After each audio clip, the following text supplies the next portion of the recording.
Gretchen'S Podcast.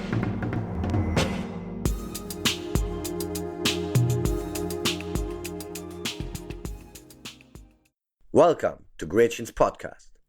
My name is Marc Hype and I will accompany you through this episode. Today we have a fabulous guest, a musician, producer and composer, Italian heritage, Berlin-based, world-traveling. Welcome Andrea Benini, aka Mop Mop. Andrea, let's start at the beginning. Where are you from and what are your first memories in music? Yeah, so I'm originally from Cesena in Italy, and it's a small town close to Bologna. But I spent there, let's say, till I was 19. I was in Cesena, so then I moved to Bologna to study university and also make music.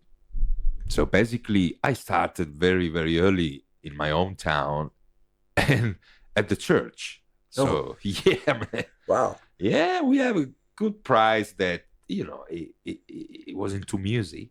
I was like 10 years. But that was the first time, actually, we went on stage because we were performing like, a little fiction, a little whatever. But so then I started guitar, age 13. And then I moved into percussion and drums. And I became kind of properly, study. And this was already, I was like 15. Mm-hmm. Yeah. So which year was that? Which time are you talking? I'm talking about 90. 90. Mm-hmm. The 90, because 92, I guess I was 15, and then when I had the first school band. So yeah, I have a very nice time, when you need to learn a lot of stuff but also play, So you needed to study somehow an instrument, then you get your friend, creates a room, and you play, and it's fucking nice. Yeah. So you went to Bologna later, right? In Yeah. 99. To study African American music. Yeah. Yeah. So how came that? I mean, what happens there actually at this yeah, study? actually. Yeah, it happened at one point that, yes, I was 16, 15, that, of course, I started with rock. We like a rock. We were playing like in a kind of a rock band. Only cover. Mm-hmm. Just after started, we started to compose it for somebody. But at a certain point, I came across one record, which is Blue Train from John Coltrane, and it's from 1959. Nice. And actually, beside John Coltrane, of course, at the drums, there was Philly Joe Jones. And it was the first time I heard the right cymbal of the drums swinging but grooving in a way that I never heard before. And I got kind of obsessed in a way that I was in my little, keller with my small drum set, and I have this stereo, and we put the CD on, and I was just trying to imitate on cymbal what Philly Joe Jones was doing. But in the beginning, it was like, shit, I think I do the same, but fuck, it sounds amazing. I don't. So it's tough to imitate the masters, right? Yeah, man. And then I started step by step getting to, and then I really kind of get obsessed, which is more than passion. It's like you're fucking obsessed. Like your friends, they are playing football. Yeah. And then you say, no, man, I have to. And you, for those people that were not into music or whatever, it's also very difficult to explain, like, hey, man, I need to, to groove my hands and teach my hands to. Then you say, what you're talking about. I mean, you had like colleagues or teachers around you at this point. Yeah, after that, in the beginning, no. But then, of course, I started seriously. Yeah. And then, I started to do a lot of stuff and of course, going to school, university, studied musicology, but then also doing jazz and go to many workshops. I was also working as, let's say, journalist, for some years for an Italian magazine called Percussions. They were doing just. But for me, it was very nice because I remember I don't know, was maybe 17 or 18, whatever. But I already could speak a little bit of English. So I was doing interview during concert. They sent me to a concert. So I was watching very great musician for free, doing the interview, whatever, getting just a few bucks. And of course, I like it. And I did it also that because, I could go at least to concert for free. And yeah, it was the first time I had the interview also with very like international, Joy Barron on drums, and then I also did Elvin Jones because he was playing with the jazz machine before he died. And we had Max Roach that came in the university in 2002, I guess. And yeah, it was active. It's the time that you learn, you go, you practice, and yeah, you feel inside something and you want to improve. And yeah. So how was the funk, jazz, and soul scene back then in Italy? It was interesting because that was the period of, let's say, the post-acid jazz. And there was a period that was split in two things. The easy listening side, so taking again like the soundtracks, and playing. And I come from very close to Adriatic Seaside, very close to Cesenatico. And in my area, there were also these guys. They were part of this movement of the easy listening. So there was Montefiore Cocktail, there was a Sempaglia, VIP 200, and it was like a movement, and we were inside there. And then I always been attracted by groove. So funk music for me was, of course, like they say, jazz is the preacher, and jazz is the teacher, and funk is the preacher. Yeah. So yeah, and then I got I was listening to a lot of James and Fred Wesley, the JBs, and that's also for me when I could even, I was like 14, and if I could imagine that, I don't know, 20 years after, I would have done a track with them. For me, it was unbelievable because I was just hearing, the JB sound, and I was playing and dancing in my room. So, and then I really get into the funk, like the groove, and how you can develop a groove on the drums. So, you are talking about 2000, 2001, 2002. And this is also where I met all these guys, all these great musicians coming all from all parts of Italy, but just in Bologna to study. And we started to jam and play. And we were playing everywhere, in the streets, in the bar, everywhere. And it was just fun, just playing sometimes just standard with the real book. But then I started and say to the guys, hey, I need something more fresh. Let's play more groove. So we were not working anymore on the classical jazz structure, but we're just taking one chord, and say, okay, now we build, from melody to improvisation. Well, we just take one chord. Maximum, we can move to a second one, but not anymore. So, and in the beginning was kind of hard because if you're just coming from the jazz thing where you are used to play on structure and whatever, and then they tell you, hey, no, man, just fucking play groovy. It's groove isn't a hard thing. Yeah. Isn't a hard thing. For a drummer to play, and there's lots of role models like the originators. They're already so good.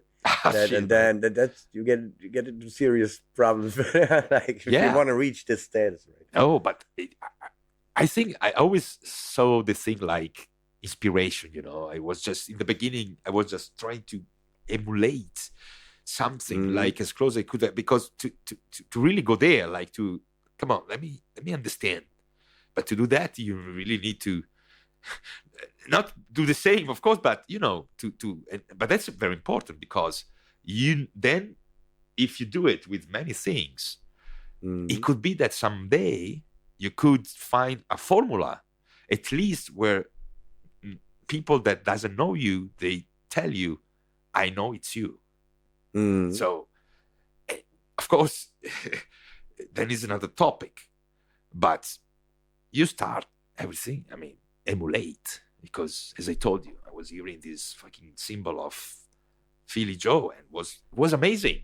But I didn't know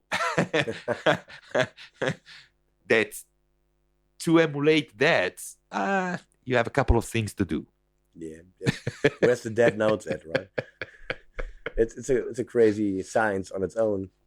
Yeah. But eventually you formed your most known project, Mop Mop, in 2005. So that came from those positions that you're jamming and playing already. Did you just put it into a form at this point then? Yeah, but exactly. It was quite fast in a way that I had some friends that they have studios, recording studio, especially in my hometown, Cesena. It was this little studio called Tam Tam Studio. It was just a recording studio, and then it's the first time actually I was attracted by the production side, because before it was just music, playing music, listening to music, whatever. And then I said, okay. I started, to learn how to record, to cut, to edit, to do, the small step. And of course, with the help of the guys that were there.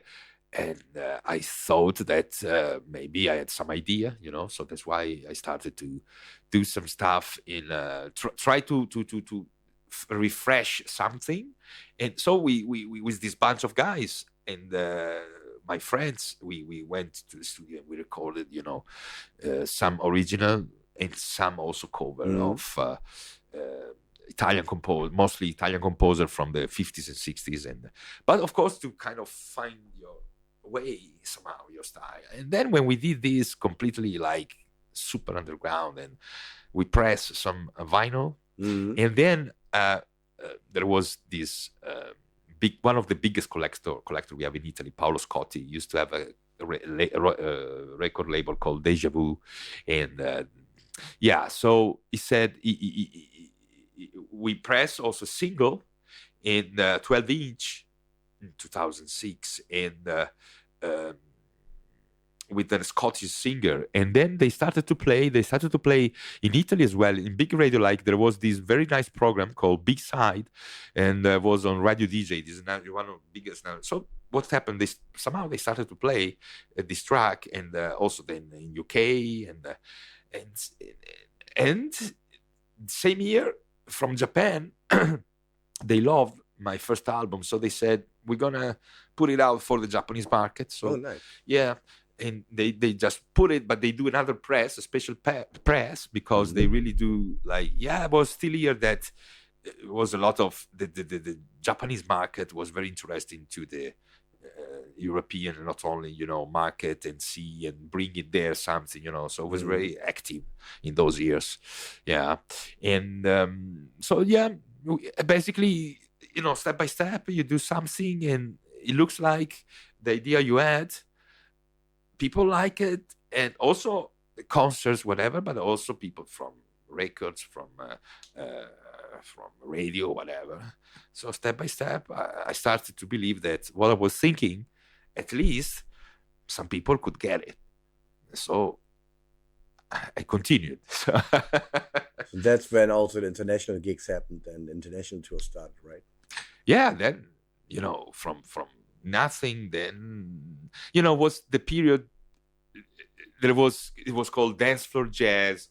They call it new jazz, they call it whatever. And we were building up that thing, and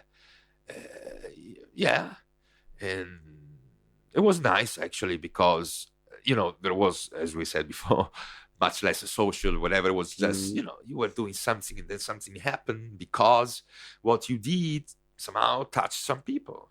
Yeah.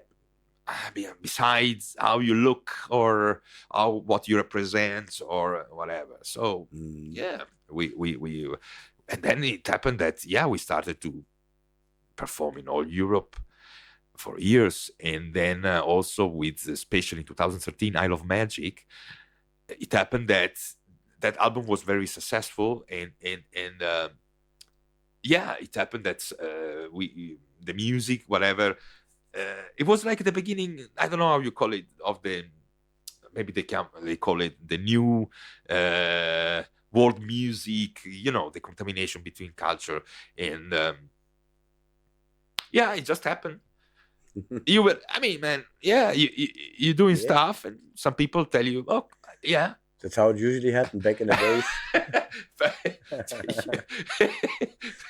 But now we get artificial intelligence doing everything for you. Yeah. And I'm looking for Instabot, man. You're putting everything for me on Instagram, so I don't have to do this anymore. That would be an invention. Shit, man, yeah. It's old school. Still old school, somehow. So you did like a few albums. Yeah. But already then, like in 2006 came the second one. And 2007, the third one already. Yeah. Oh, wait, 2007, there was this compilation. The one track, The Perfect Day. It is the single. Yeah. It came, actually, we did it in 2006. Yeah. But maybe it came in 2006. Yeah, well, the single I told you, it was like the first step to into the market, That was. Because the first album was just, you do an album, but you even don't think about the market or whatever. And then when you see, okay, maybe we can do like a single, like following the pop mechanism, all right? And so, 2008 came the second album, Kiss of Cali. And 2010, the third, Ritual of the Savage.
most interesting, man, those are all great albums, of course.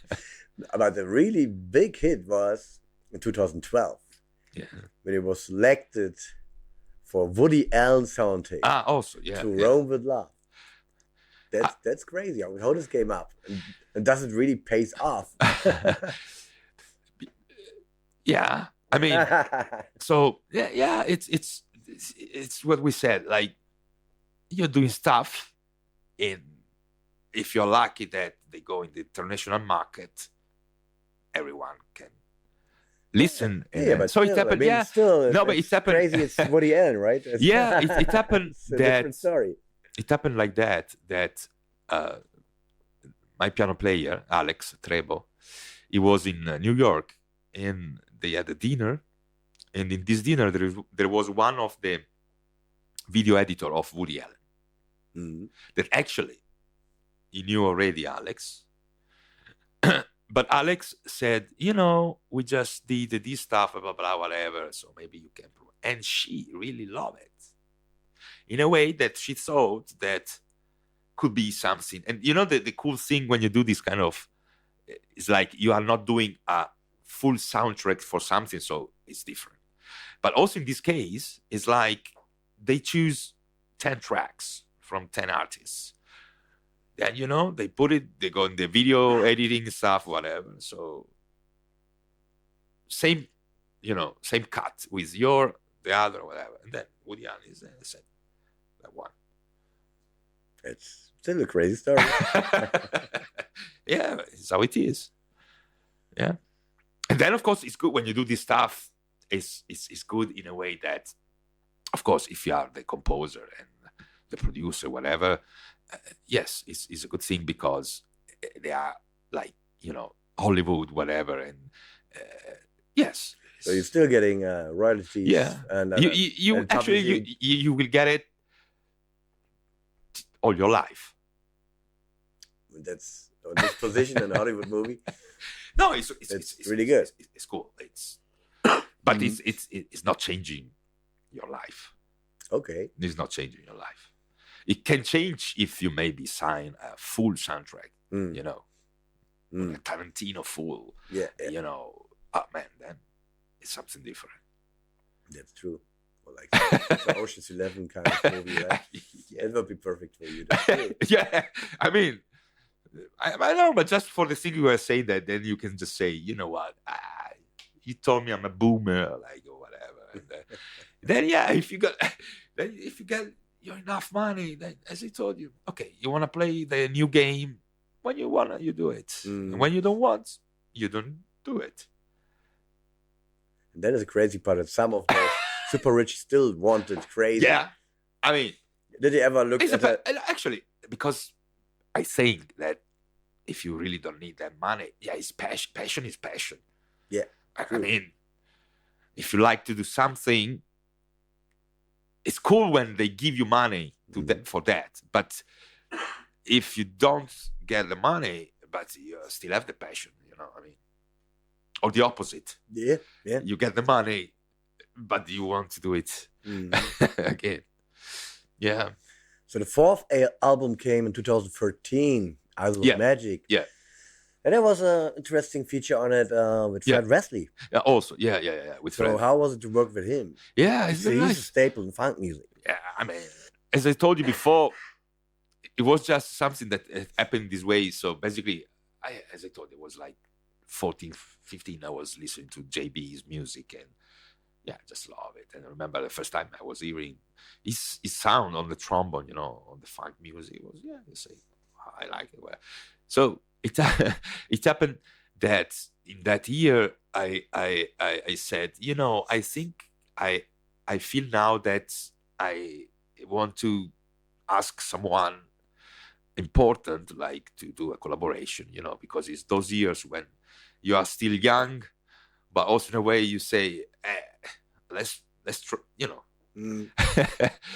So it just happened that through some friends, I had the contact of the manager of Fred, which actually is his daughter. All right. Yeah. And then family business. Yeah. And then she said, send me some demos, and I asked Fred, and then Fred liked the demos, and when he came here to play in Berlin, we arranged the studio session in the afternoon, and so we spent 3 hours to record, and it was cool. I mean, there is a YouTube video that is just about the shooting with him, and it's it's he said, I play, you take what you want, you don't take what you don't want. Yeah. So So it's working out well. Yeah. Seems to be a relaxed guy in this case. No, yeah. They are still, that's why, and he's still doing business, like, it's quite old now. And when he plays live, he has to sit, to sit. But anyway, after a 2 hours concert, he still goes to the people to sell the CDs, to sell the posters, sign still doing. Because I think it's also part of the American, thing, like, you do till the end. Yeah, true. This is how it works, and you do it, and yeah. It's not bad to do it like this. No. I mean, not really, bad. Actually, it's better. It would be better to have more in that way. But anyway, yeah. What else he should done, right? Just sitting around and listen to his old songs. Yeah. So no, it's good that he's still active. Yeah, absolutely. So creative, not just performing his old songs. He's performing, of course, all his old songs, but he's still creative in a new way, like how he collaborated with you. But of course, it's the passion. You keep saying you're going because you feel it, and you feel good. Mm. You feel good when the people comes to you and they say, "Hi, cool, nice." Of course, I think we all love that. Especially when you can touch it. Yeah. So you like more touring or more performing, or more like studio guy? Back in the days, touring. Mm. Now, studio guy. Yeah. No, but of course, if I have to play nice place, and of course, it's. But I remember, in those days, especially in the beginning when we started, like we were like 17, 18, and the first time they told us, "Hey, you can take a van, you can go in Germany and play in some." You take the van and you go. You put your instrument in the van, you do kilometers, because you go in the street and you go in the. I was 17. Mm-hmm. Now I'm 45, and that it would be different. It is different in the way you do it, in the spirit you do it. But I think it's just about that you are young, and is how it should be. Then of course, if you already discover something that you got more, okay, this I've seen that, Mm-hmm. Cool. I mean, then maybe you choose more. Yeah, it's crazy. If you're doing it very long, the touring, then you're feeling you've seen some certain places too many times already. Sometimes that's true. Yeah. Oh, also, I think physically, it's you don't have any more the same energy, of course, like when you are 20s or so. No, but you can drink more. Yeah, but man, then how long you need then to recover? Yeah, that's the other point. Coverage it's a very serious topic when maturing. That's true. It's shit. So you have to plan your week wisely. Yeah. I remember, when I moved here in Berlin in 2008. And then, of course, the first years I had to discover everything. So it was like a big game where you can go. And I remember we went crazy. I was 27. No, I don't remember 20. Yeah, anyway. So I was both playing the clubs, and then when I was not playing, I was going in clubs. So, yeah, nice time.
We've always known that there would come a time when we would have to leave this planet behind. Space will be my home. Space will be my home. This world that we have loved, and in loving so deeply we abused, like a mother abused by her own child. Space will be my home. Space will be my home. They say it was another ship that brought us here, that we were seeded by panspermia. And now from the windows of the last ship to go, we look out onto the barren fields, to the burned roots of trees and black rivers, in this chemical rainforest, in this chemical rainforest.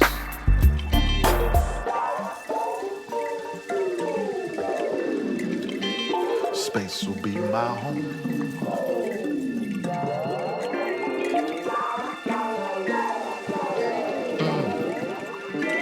Space will be my home. As we travel the spaceways, we leave no data trace. We hibernate through cryogenic sleep, emerging into another world, in another time and space. And as we do, we promise not to make the same mistakes again.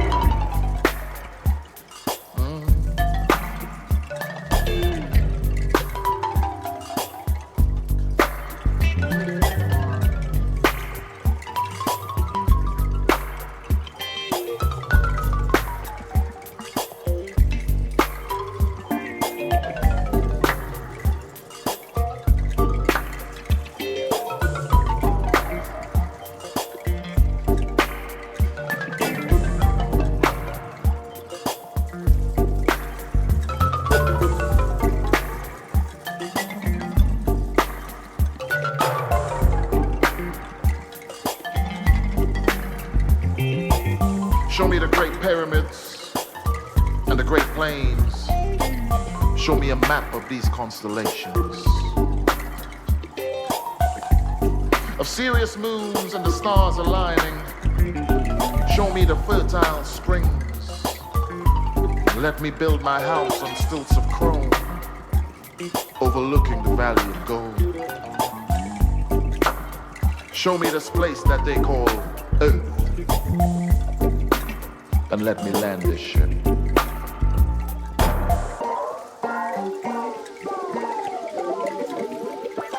Space will be my home.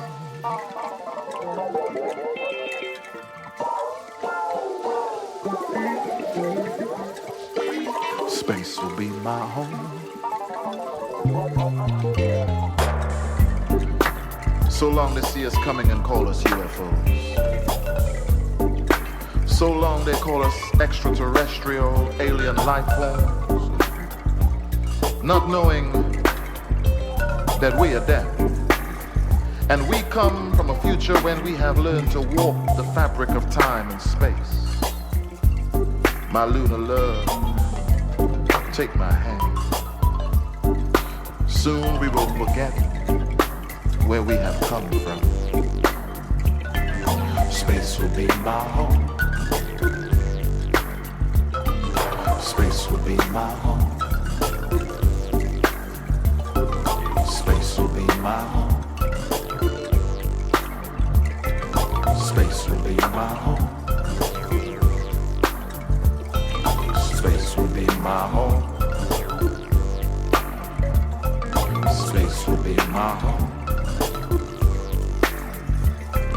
Space will be my home. Space will be my home. Space will be my home.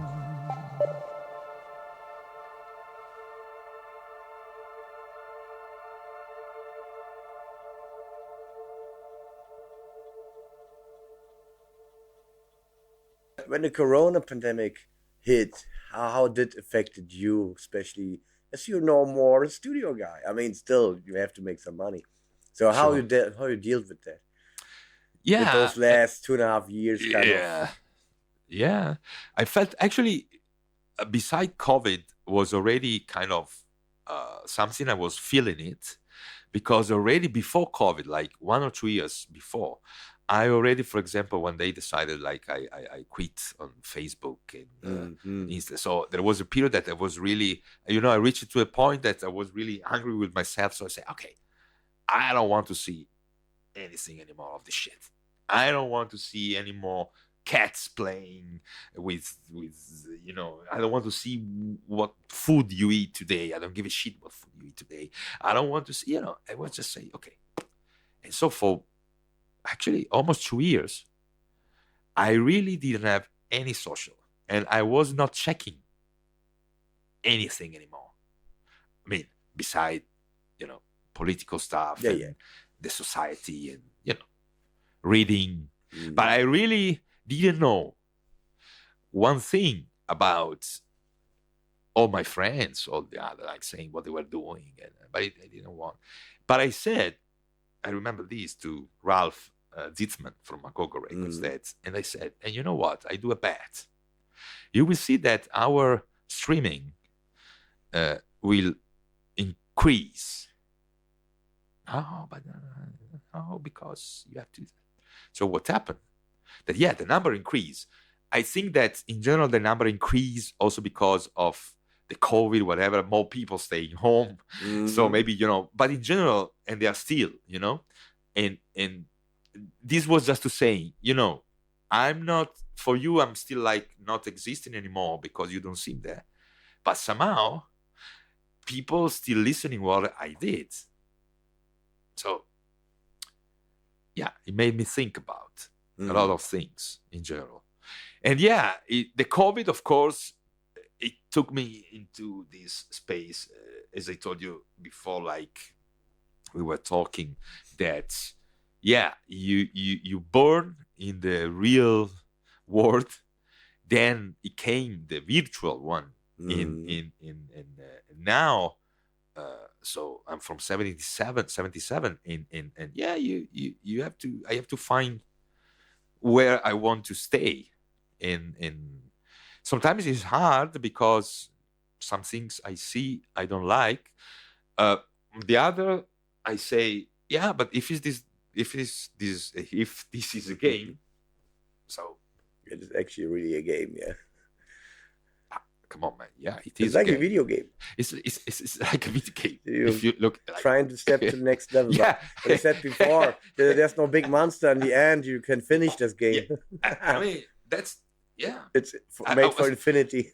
It's true, because I was explaining that, because sometimes when you talk about these topics, it's difficult maybe to understand exactly what we're talking about. But I was just saying, in the 80s, the video games, you had the final monster and you knew it. And at the end, if you were good, you could fight it.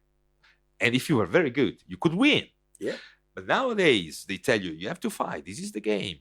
You're going to have but the monster doesn't exist. So it's weird. I mean, You can decide. I think I still have to decide, but I have to do it because I need to do new stuff for sure, and I want to do also. So how looks your studio routine like? Like what's your most favorite instrument, or how you plan your is it just straight up a jam process, or are you going like with a method on it? Tell us a bit about your studio. Yeah, it's a mix. So I have a lot of machines that I bought during the years. And I was lucky that in the beginning, the vintage market, when I was 15, so in the 90s, and we bought from eBay America. So actually most of the time, the tax to import were bigger of what you were paying, for the instrument. And there were so much instrument, you could find. But anyway, I started to buy, especially as a drummer, a lot of drum machines, drum sampler, drum synthesizers. So as a drummer, of course, I bought much more of those machines instead of synthesizers. Also because some of my friends, they collect synthesizers, so, they have it already. we could use it. So you could exchange somehow, yes. That's good. So, I it depends. I try to combine the electronic side with the organic side because I like both somehow. And of course, maybe there is more space for the organic side. Because it's where I come from somehow. But of course, I like to see how it is with the machines. So I have a lot of recorded myself or in studio with the guys. We record a lot of material on my ideas, demos, prepare MIDI demos. Then we rehearse, we record. Most of the time we record straight to analog tape machine, analog mixer, but on Pro Tools. So everything is synchronized. So old and new. And then when I'm home, I have so much stuff that I start to see things and develop idea and put together, synchronize the machine I have and work with the music, organic music I have. And also this is very interesting, but also very, very, very complex. But also somehow, here is also the point, like we were talking before, you have to decide how you want to cut the things and what you want to say in the market. And then, of course, you can decide if you have technique and you know what you're doing. Of course, you can decide so many different directions because you can decide you want to go there, or you just have an obsession and you don't think about anything else and you just follow this. But so basically I still do. Of course, every day I do music. There is no one day that I don't work with some stuff, some machines. I always do. But sometimes I just read things, And I hope soon I will reach the final new album that I like. But I didn't. So you still got so much unfinished tracks lying around, and then the problem is with those artistic process that because it still takes time, which means you think stuff that's even not finished is already old. You need to do something new. That's the hard point to find this cut to finalize an album. That's every musician got the same problem mostly. I mean, the young kids with their 1.5 minute songs on Spotify. That's a different story. But we're talking about traditional music making. I mean, like a real song. Somehow, because this is what I'm used to do. And I know that that's why when you know that everything is changed or whatever. But of course, it's not that you don't want to say nothing anymore. Of course, you want to say something, but also, I feel in a way that I was lucky that what I did in the past, is music that even though some records are from 15 years ago, people still listening now. So it's there. Because also was done in a way that, yes, you were not obsessed like to think, okay, Spotify, social, okay. But, it was more relaxed on a point, like, okay, this is what I think. And so nowadays, of course, then you get, I mean, I can talk for myself. I get somehow kind of stressful. Like if you see the kids, whatever, they are so fast. So fast. Adapting fast. In everything. Like, okay, to the concert, 10 concert, go to Instagram, show that we are the best, and then you go, whoa. I mean. It's same with making music too. With all those new programs like Ableton and with all those preset kits and all that. It's also a really different story to the times where you're coming from. That's for me, this is where is the challenge, because of course now you even show me, the artificial intelligence like application that they are just doing music like the machine. Let's do everything by the robots. Yeah, the music, the video, the cover, crypto money. Everything's done. It's working. I mean, it's okay. It's just the beginning. That's the bad part. And it's just the beginning. And of course, you open every new software application, and even you don't have any idea of nothing. Of course, something will come out of that. So we know that, and we know that since a while. Then, of course, at the end, there will be always, I think, even if some people will not realize, but at the end, everyone will realize from something that you can say good and something that you say, yeah, man, come on, this is just nothing. Of course. But this is normal. It's always been like that somehow. But I'm just saying that, yes, is maybe for me is more, is the challenging thing is to find your place, Yeah, where in the now times. If you want to play that game, yeah. It's like a new cartridge into the console. Oh, why is this another game? I just finished the first one. Start by zero. Learn walk again. Yeah. At least modern medias. Yeah. Yeah.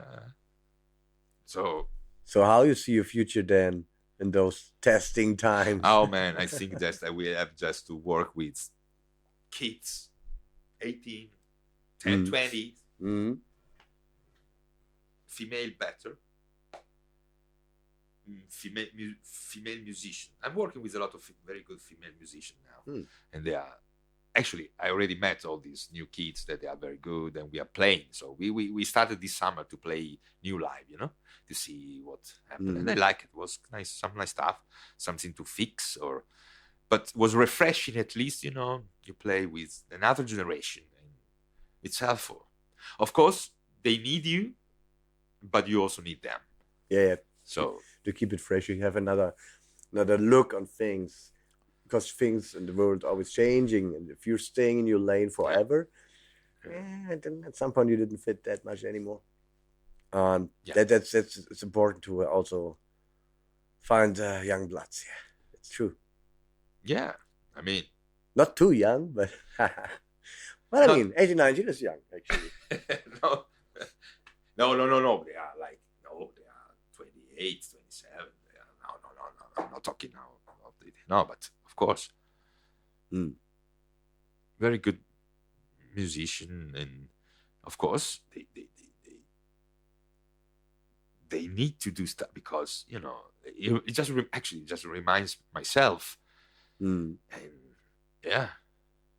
so that's the future. Artificial teenagers.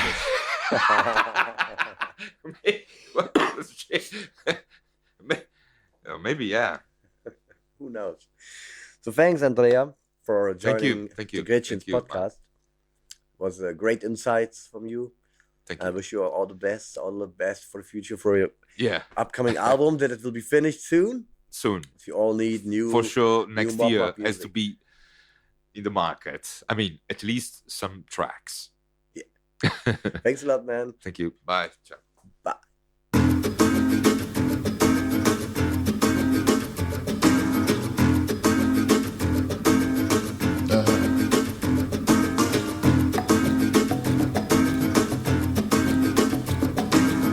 Let me tell you, people, hey,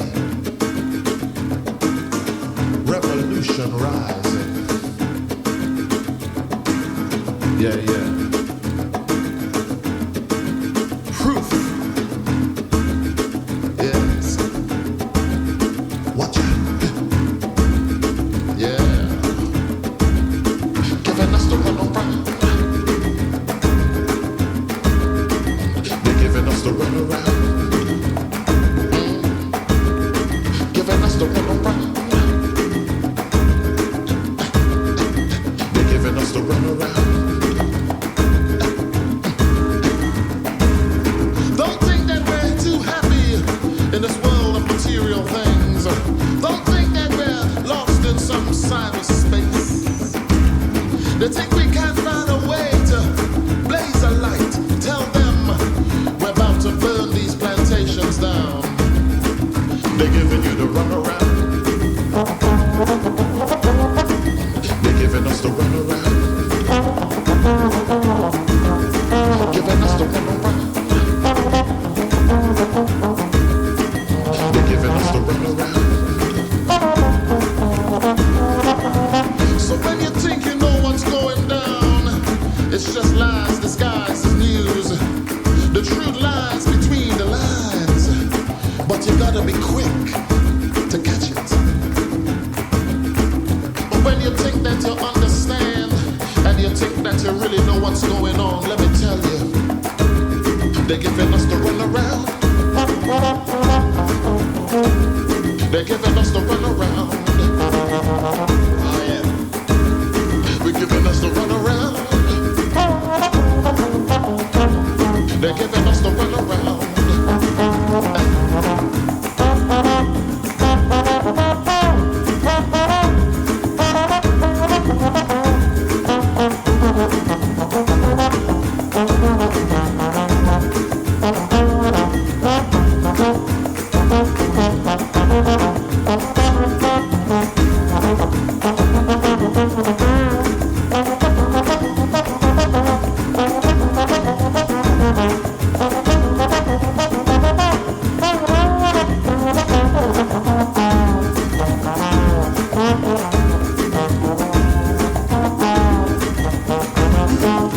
And when you hear that many died, you best believe the truth is multiplied.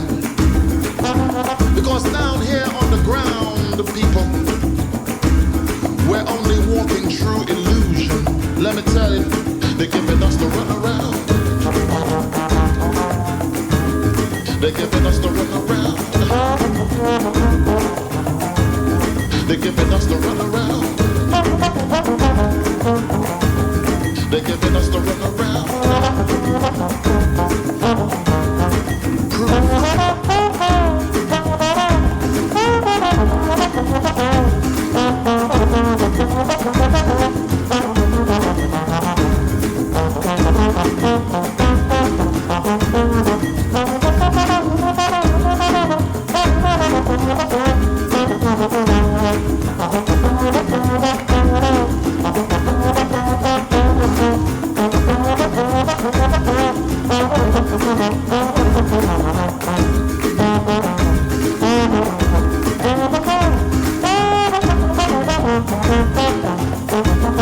They're giving us a runaround. Yeah, yeah, yeah. Oh Lord, giving us a runaround. So don't be fooled, people. Don't be fooled. kind of saying back home. You know, my grandmother used to say something like, she used to say now that if your neighbor house on fire, you better wet yours. You never know what's gonna come around. Yeah. They're giving us a run around. They're giving you the run around, people. We can't believe anything we hear anymore. We can't even believe proof. Oh yeah. Giving you the run around. Giving us the run around. Yeah. Das war Gretchen's Podcast.